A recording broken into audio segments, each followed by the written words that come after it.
Earth is not a home. It's a prison. Worse than that, it's a tomb. A cosmic trap designed to cage your very soul. And no one bothered to tell you. You've been conditioned to believe this reality is all there is. Birth, school, work, family, death, rinse and repeat.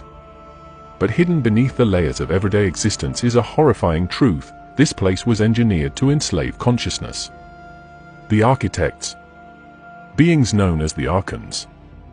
They aren't metaphorical demons or abstract forces of negativity. They're ancient cosmic entities, intelligent and malevolent, who forged the material world to imprison divine sparks, souls, tricking them into identifying with flesh and bone. You think you're free because you can choose your breakfast or your weekend plans. That's not freedom. That's a distraction. The origins of this trap go deeper than most religions dare to explore. According to the secret book of John, the leader of the Archons is Yaldabaoth, an ignorant creator who fashioned this realm out of arrogance and ignorance. He declared himself the only God, not out of wisdom but out of blindness to the higher reality beyond him. His creation, this universe, is fundamentally flawed, a twisted copy of something purer, designed not for enlightenment but for control. Yaldabaoth didn't create out of love. He created to dominate. And it's not just about physical suffering. The real prison is mental, spiritual. The Archons manipulate thought, belief, and perception. They constructed systems, governments, religions, even cultural norms, to keep you obedient. Ever wonder why life feels like a constant struggle? Why happiness is fleeting and suffering seems inevitable? That's not by chance. It's design. They feed off the energy generated by your confusion and despair. Every fear, every frustration, every heartbreak, it's food for them. Let's be clear, this isn't some fringe conspiracy theory cooked up in a basement. The secret book of John was suppressed because it threatened the dominant religious and political powers. It suggested that the God of this world, the one many have been taught to worship, is not the ultimate source of goodness, but a deceiver. Think about how radical that is, the very foundation of the world's moral and spiritual systems built on obedience to a false god. Entire civilizations have been engineered to keep humanity asleep, chasing temporary pleasures, fearing inevitable suffering, and never questioning why. This tomb, Earth, is layered with barriers. Birth is the first shackle. Society reinforces the cage. And death? It's not an escape.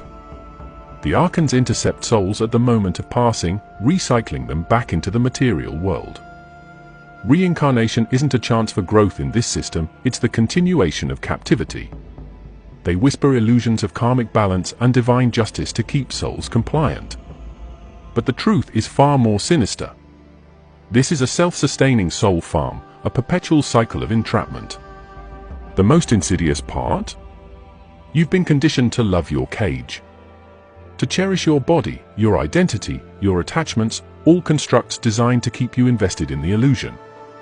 The Archons don't need chains. They make you chain yourself. It's psychological warfare on a cosmic scale. And for millennia, almost no one has noticed. But the Gnostics did. They documented it, risked persecution, and hid their texts to preserve the knowledge.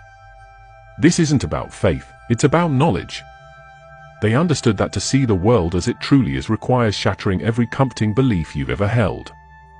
It's brutal, it's terrifying, but it's the only way to understand the scale of the deception. So here you are, living, breathing, thinking, inside a tomb built for your soul. Every structure around you, every system you've trusted, carefully designed to keep you from asking the only question that matters: why am I really here? Forget what you've been told about divine order or a benevolent universe. Strip away the comforting narratives, and what you're left with is a hierarchy of deception, a power structure where the ones pulling the strings aren't gods of light but cosmic parasites known as the Archons. These entities aren't figments of imagination or ancient superstition. They are described in the secret book of John as calculated forces that dominate the material world with surgical precision.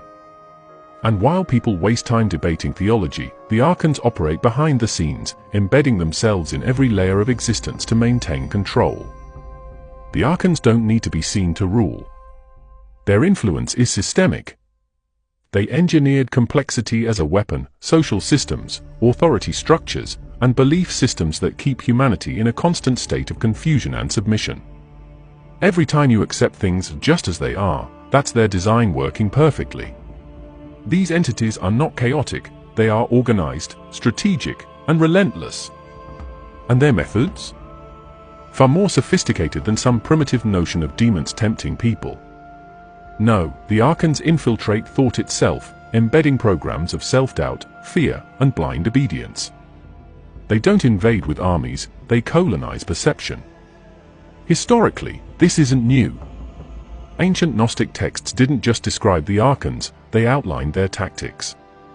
According to the Secret Book of John, the Archons are led by Yaldabaoth, but what's more disturbing is the hierarchy beneath him. These are not random beings. Each Archon governs specific realms of human experience, desire, anger, pride, and ignorance, effectively creating a matrix of mental and emotional traps. You think free will is absolute? Not in their system.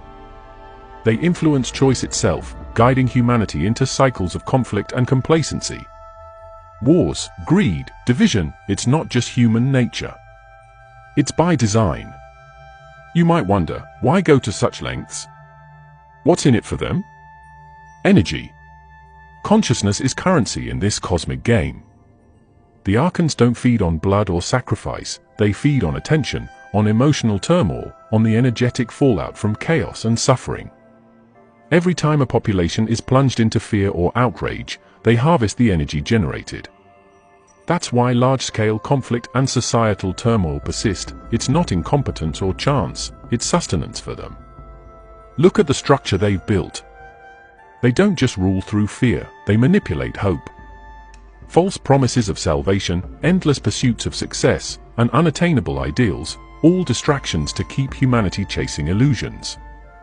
The Archons have no interest in human flourishing, they want obedience masked as choice. They're the ones who ensure that every escape route leads to another trap, every solution is another problem in disguise. That's how you maintain a prison without walls, by making the inmates believe they're free. Technologically, this manipulation extends beyond ancient times.